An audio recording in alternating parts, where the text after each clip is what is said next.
Hello everyone, Spud here, and today we're doing something a little bit different. I know I usually play shooter games on this channel, but I'm a fan of skill-based games of all types, so today I want to talk about Dark Souls, specifically Dark Souls 3.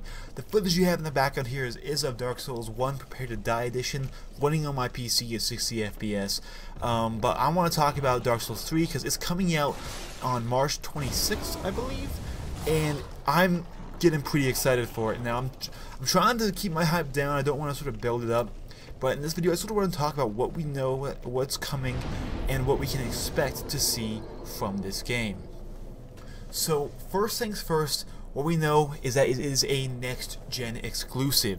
Dark Souls 3 was developed from the ground up around the PlayStation 4, Xbox One, and PC.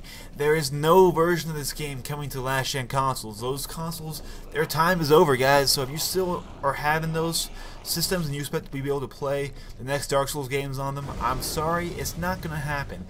I'm actually okay with this. I'm actually really happy with this because if you remember how Dark Souls 1 played on the last-gen systems, it had so many frame drops. Like in this area I'm playing in here in Blighttown, I think it dropped to like 10 FPS, and that's just unplayable, especially for a game that requires finesse and timing and a huge amount of skill that you can get from visual information.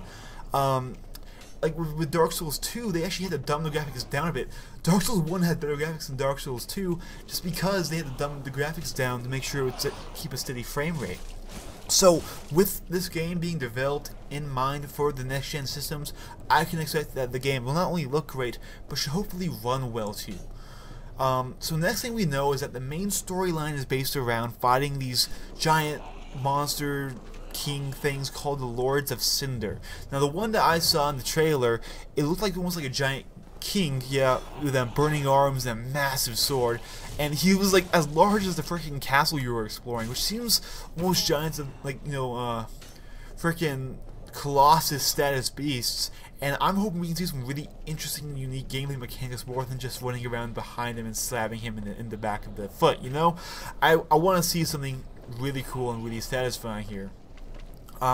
Next, from the gameplay footage that we saw during the E3 demo, everything could be explored, and this included areas of the castle that were very far off and barely visible from the starting area. And there's no word on how large the game will be compared to previous titles, but I think we can trust that every building we see or every area we see can be fully explored.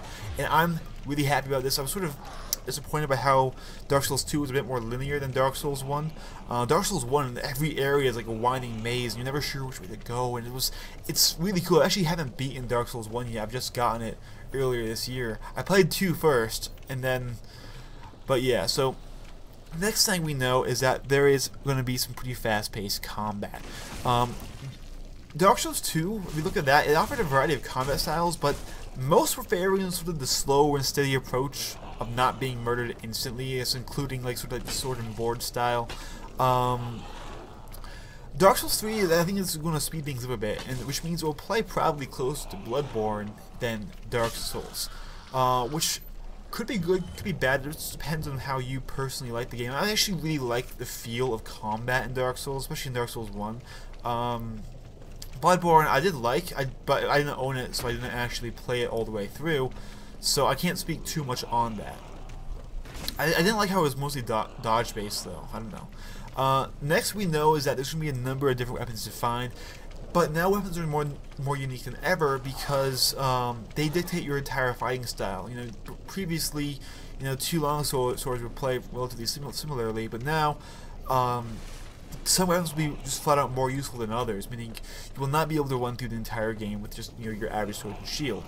I'm not sure how I feel about that because the way that that's been worded in this article I'm reading off of, essentially what that sounds like to me is that they're making some weapons less useful to add quote-unquote variety, and I think it's sort of backwards thinking. But next we know that stance switching is making a return, and in previous Dark Souls games, it has been allowed for changing your stance so that you're holding a weapon with 2 hands or just 1, but in most cases it only just having it in 2 hands just allowed for a more powerful attack.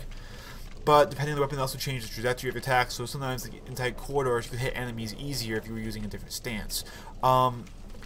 In Dark Souls 3, however, it looks like they're taking stances another step forward by as changing stance will give your weapons different abilities, such as breaking, guard or knocking the enemy up into the air, which could add some more variety, especially during the PvP of the game.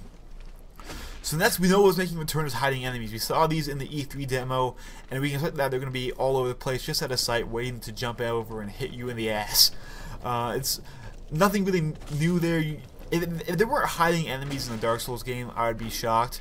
But next, one of these biggest changes that I'm actually really happy about is that they're adding in dedicated servers. Now, if you remember in Dark Souls 2 Scholars of the First Sin, it did support up to 6 players, but it was a peer-to-peer system, which means there were a lot of issues and glitches, and if the host left, the game was disbanded. It was pretty bad. Now Dark Souls 3 is going to be using dedicated servers for online connections. It essentially means that connections will be smoother and there will be fewer issues in joining games.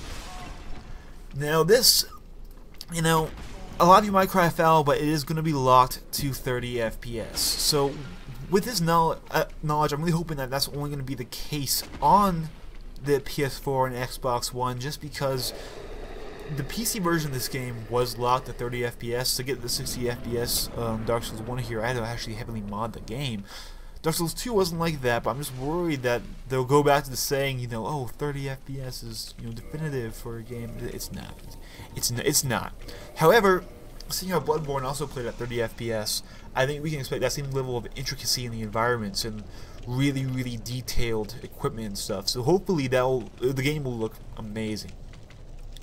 Now, one of the last things here is that they have stated that Dark Souls 3 will be the final installment in the Dark Souls series, and I mean, this could be the case. I mean, they've said it themselves. I mean, I'm not calling them liars or anything, but it just seems strange to me that they would kill off probably their biggest series right now. I mean, I get that they don't want to make it a tired series. They don't want to just make it essentially a Call of Duty of releases, but I think if there's a big enough demand for the next game, they'll make it. Especially because they're out to make money. I mean, throwing away Dark Souls be throwing away a lot of money. Anyways, guys, that's all I had to say. So if you watched, thanks very much for watching. Let me know if you actually like this sort of different style of video or not. I know I usually do shooter content on this channel, and this is completely different, but I'm a big fan of skill-based games, so I wanted to make a video about Dark Souls for a while now. Anyways, guys, thank you so much very much for watching. Let me know what you think in the comments down below, and I'll see you all on the next one. Bye-bye.